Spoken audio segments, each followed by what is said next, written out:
Luxury partner in brief of ongoing progress work on the Shagamu Lagos Infrastructure We bring all the traffic into this direction. We are going to work to ensure that better during the traffic. If we don't support the people now, the road will collapse. Good day and welcome to another edition of your program Infrastructure Weekly. This program x-rays the achievement and development within the power, works and housing sector and other infrastructure projects. I'm your anchor, Abosede Omowi. We will be back after this break to properly set sail. Stay with us. Coming together of opportunities. This is what Infrastructure is the backbone of development, which explains the Buhari government's effort at bridging the facility gap. Infrastructure Weekly is a television package designed to bring you latest information on hundreds of development projects going on in various sectors all over the nation. there is no state in Nigeria today where you will not see our contractors busy at work. Power generation, rural electrification, road rehabilitations, national housing scheme, construction of roads and rail lines across the country, you name it. We are now able to produce 7,000 megawatt of power. That is no longer debatable. Infrastructure Weekly is Nigerians working together for a better Nigeria. So be better informed to take better informed decisions. Watch Infrastructure Weekly, showing on Channels Television Thursdays 2:30 p.m., NTA Network Wednesdays 5 p.m., and Core TV News Fridays at 8 p.m. Infrastructure Weekly, making development known. We take up today from the work sector, where residents and leaders of the southeastern part of Nigeria have commended the federal government for its strides in bridging the infrastructure deficit facing the nation. They also commended the federal government for its decision to repair roads linking the region to other parts of the country to help in preserving its position as a center of commerce and empower residents. For people traveling through the southeastern parts of Nigeria, the experience was nothing short of horrific, with the state of most of the major roads linking the region together. The horrors, deaths, and tales of those became a part of reason many in the region believe they were a forgotten people until the advent of the Buhari administration. Now, for travelers and residents, the experience is better, and it is hoped the ongoing rehabilitation works on most of the major roads, including the second Niger Bridge, will continue. In short, I'm grateful now than before. For over 15 years now or what? In short, there's no road that side. But that area is just like a bush. No, only cows and goats are passing that side. Nothing like a vehicle, nothing like even keke. Even motorcycle are not passing that area. But now we are seeing there's a very big thing, there's something different, and I'm grateful. I thank government for put effort to finish the road, because for long we find it difficult to run here. But as it was now, it's very nice. We appreciate the government. The expectation, according to residents, is for the projects to be completed in good time. The APC is trying anyway. They are trying. It was very bad. But I see now you people are working, grading the load, making the load to be safety, and okay. So I prefer that you people are doing a good job. Some of the roads currently undergoing one form of rehabilitation or the other include Port Harcourt, Aba Road, Abriba Arochukwu or Hafia Road, Abia State, Oji, Achi, Obago, Mako, Ogo, Ndabo, Mpu, Okpanko Road, Enugu State, Second Niger Bridge, and the Ikotekpene Border Aba, Owerri Road, Akwa Ibom, Abia, and Imo States. For many in the region, part of the reasons for the project is a belief that the President Muhammadu Buhari-led administration is to show the importance of the zone to national economic development and diversification. the road will collapse. The 496-kilometer-long Kano-Maiduguri Road project has been on for some time now, and just like all the projects across the country, has suffered neglect necessitated by funding gap and security issues. But in the last 2 years, the road has gotten the attention it deserves and is a vital link between the northeast, northwest and other parts of Nigeria and a major part of the Trans-Saharan Highway. Let's take a listen to this report on the progress of work on the road. We'll be right back. When President Muhammadu Buhari, in his 2018 New Year address, says the Ministry of Power, Works and Housing is one of the drivers of this government's commitments to renew and increase Nigeria's stock of infrastructure in order to achieve global economic competitiveness as targeted under the Economic Recovery and Growth Plan. Surely he is concerned about the well-being of Nigerians, especially in boosting the ease of doing business. This has become evident as the Ministry of Power, Works and Housing, under the leadership of Babatunde Fashola, is reviving abandoned road projects through adequate funding. Now contractors have returned to site at the Kano to Maiduguri Dualization Road construction works, and as completion is near, the project will serve as a link to many communities and bolster to economic activities across the nation. As you can see behind me here, anybody who drives through this completed section will tell you that his experience is better. So, and this is what we seek to achieve, make it better than what we met, and the journey experience will improve. About 3 years ago, these contractors were out of sight, largely because they were being owed and they didn't see any source of payment, because even the budgetary provision was nothing to write home about. The dualization of Section 1 of the Kano to Maiduguri Road, a 101-kilometer long road, is situated in Kano and Katsina states in the northwest. The project, which ought to have been completed in 2010, was slowed down due to poor funding. The President Muhammadu Buhari-led federal government has revived the project with several interventions, and works in the section has reached 55% completion stage. Able to deliver this project, one working continuously for 9 months. But it was just the weather challenge, and we hear the weather, the rainy season is about 3 months. And there's works we can do within the rainy season, like wiring, asphalt work can be done, concrete works can be done. So even during the rainy season, we will be able to do some work. You can see that a lot of people have been employed. We've employed our staff back, more especially skilled workers. I would say local content generally has been employed. When we pay salaries, people also, some small businesses also are affected positively, because our staff are able to go to the market and do local purchases at the same time. We have over 400 workers just because of since the inception of this Shukuk. And presently now, we are still employing more daily. More people, it's only one way that they are following from Kano to Katsina. That is the federal government expand the road.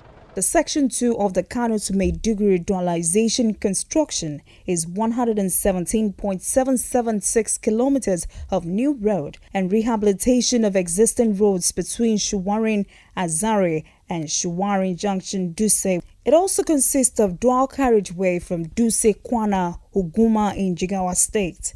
The contractor is at the site and work is progressing steadily.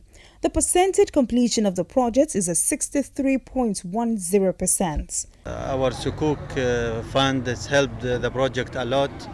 They capture from Kiawa to Jamari up to 24.7 kilometer has been funded the project. Sukuk people, they help the project a lot.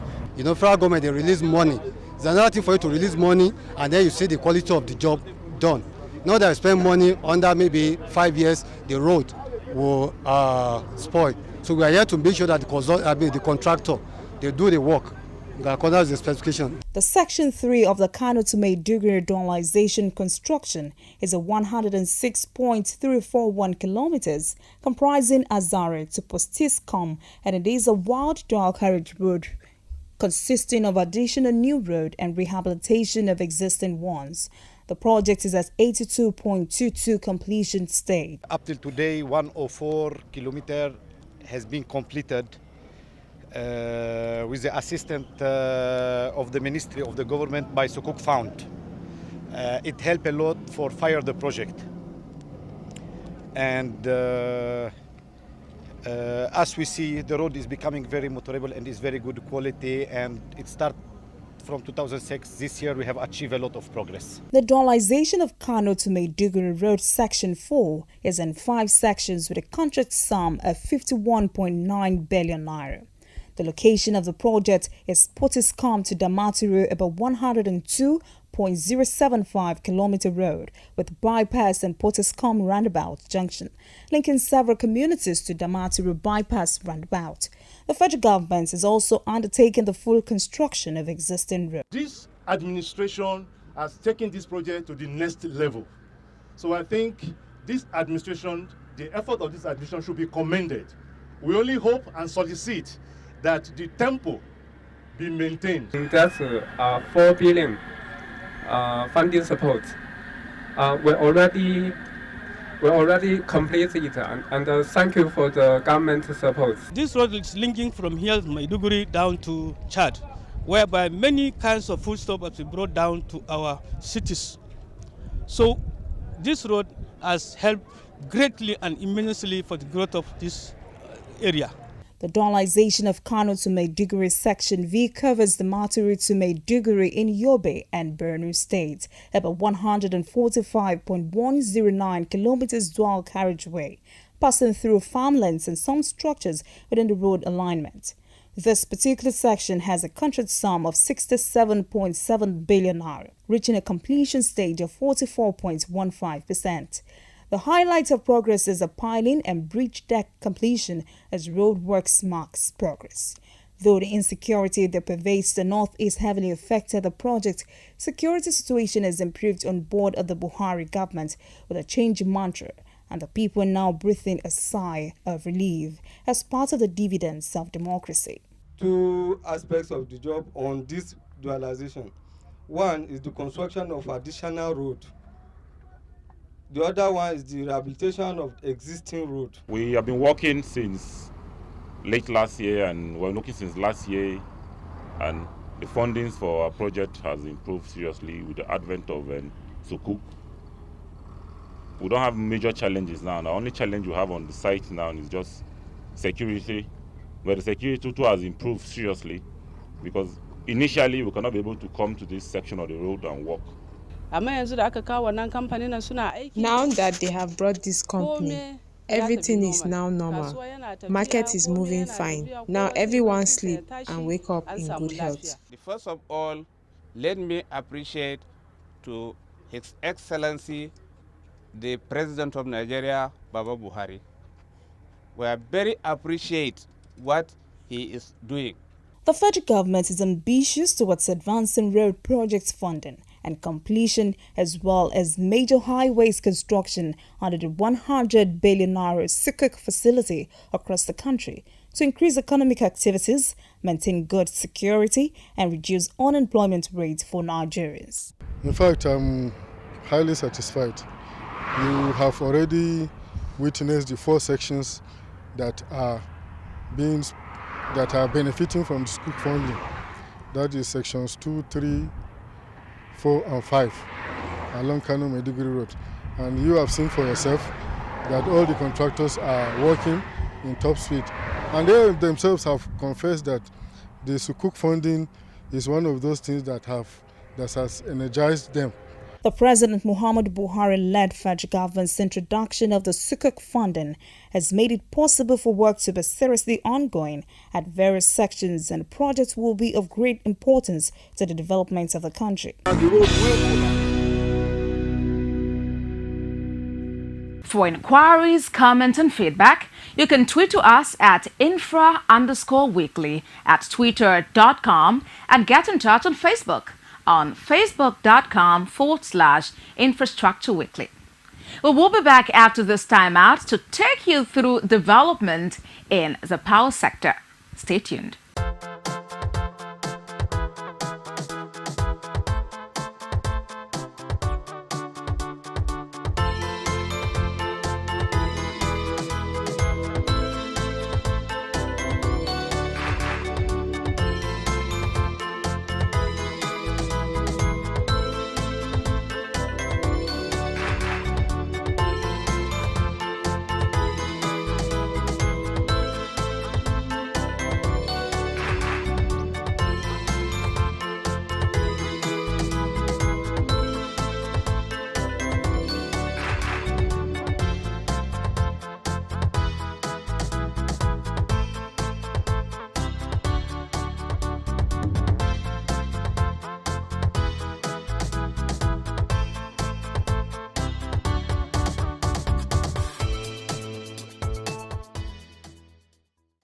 Welcome back. The industrial sector, which used to be the pride of the nation and a major employer in the 70s, 80s and early 90s, has gone into decline over time due to the problems encountered in the power sector. With this in mind, the federal government met with stakeholders in the sector to fashion out ways to inject 2,000 megawatts of grid power to industries and other businesses. Let's take a listen. Before this present administration, Nigeria targets 4,000 megawatts power production, but today the nation produces 7,000 megawatts, the minister says. Hence, this first stakeholders workshop is on improving power supply to uninterrupted 2,000 megawatts and tackle issues including lack of infrastructure as it affects production, transportation and distribution of electricity. There can be no better time to explore this option than at this time when our inventory is full, our warehouse is full of unused power. And we have also a clear promise of more power to come. This is the best time to open this up to see how many willing buyers will take off power from those who are producing power.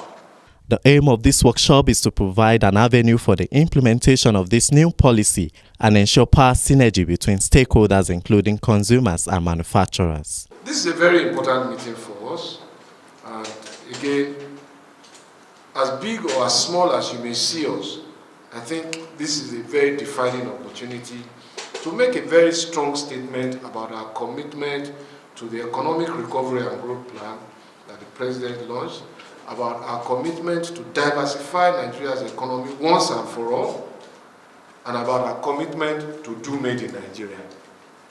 While urging GENCO's, DISCO's, TCN, MAN and other stakeholders to be flexible in their deliberations, the Minister for Power, Works and Housing reiterates the commitment of this present administration towards providing access to effective power supply in order to support Made in Nigeria goods, manufacturing and more.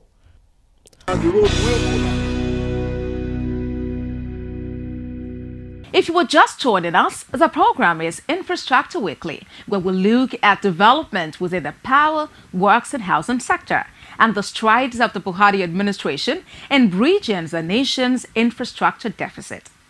We will be right back after this break to take a closer look at how the National Housing Program is moving on in Ebonyi and Enugu states. For every human need, there is a solution. For every challenge, there's a remedy. These challenges come through innovative ideas from visionaries like you. Do you have such ideas? Are you interested in converting your ideas into solutions for the development of the South-South? Then welcome to Merridale Innovation Hub, Tinapa, Calabar, Cross River State. Merridale Hub is an Empower Innovation initiative to grow the South-South economy using technology. This is a platform for the new generation, digital natives, to demonstrate and deploy their creative genius for the growth of Nigeria's South-South region and the entire nation at large. Everything we need is not abroad, it's right here. So hurry now and apply online at merridalehub.com. Successful applicants will be contacted and funded. For more details, visit www.merridalehub.com. Merridale Innovation Hub. Innovation for transformation.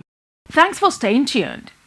The National Housing Program is one of the success stories of the Muhammadu Buhari administration, and it is currently on in 33 states of the Federation. We'll bring you this report on the level of work done in the Ebonyi and Enugu leg of the program and how it has helped in empowering residents and improve the local economy.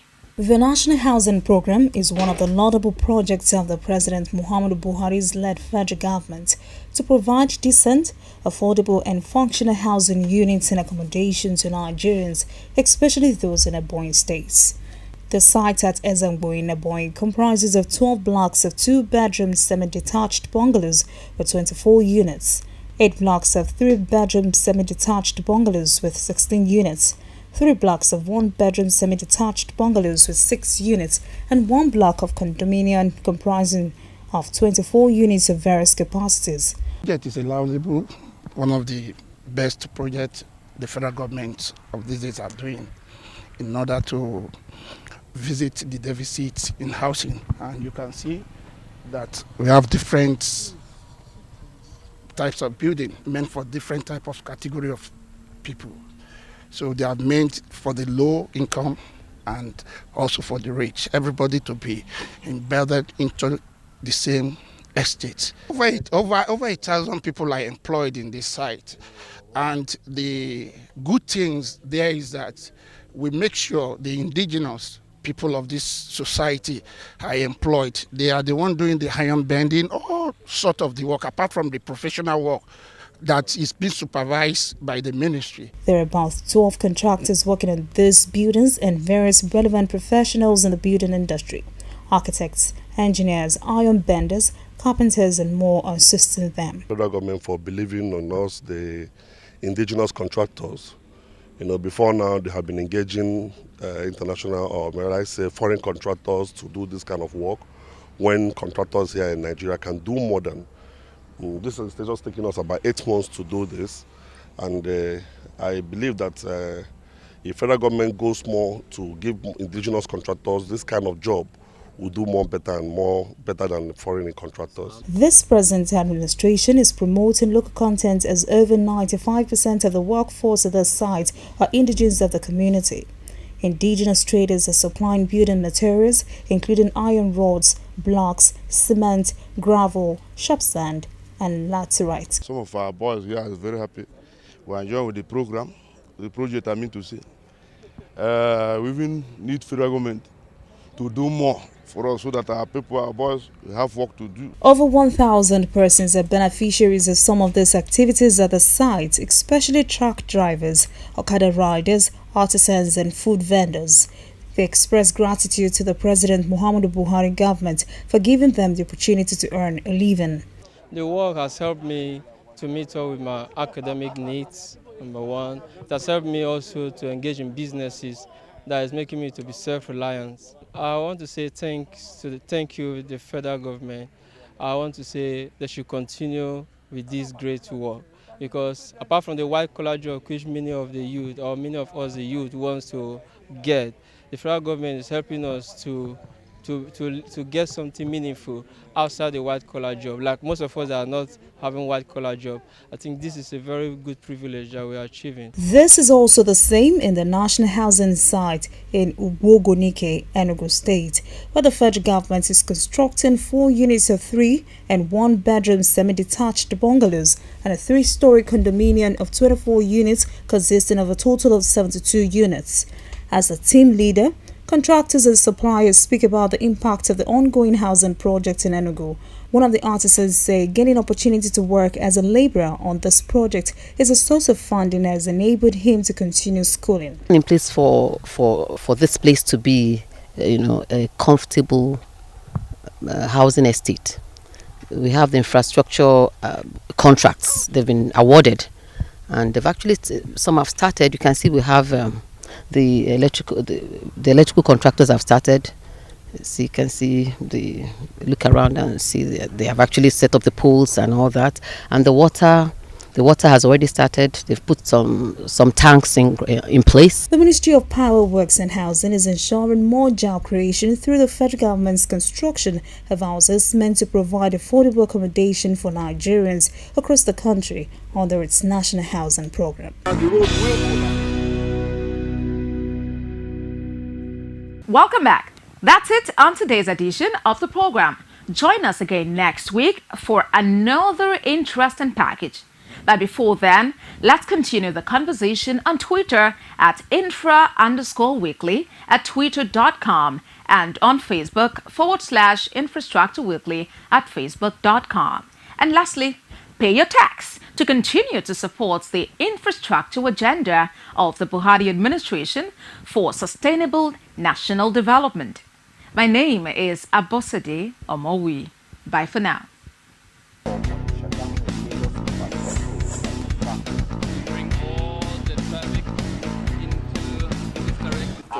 We are going to work to ensure that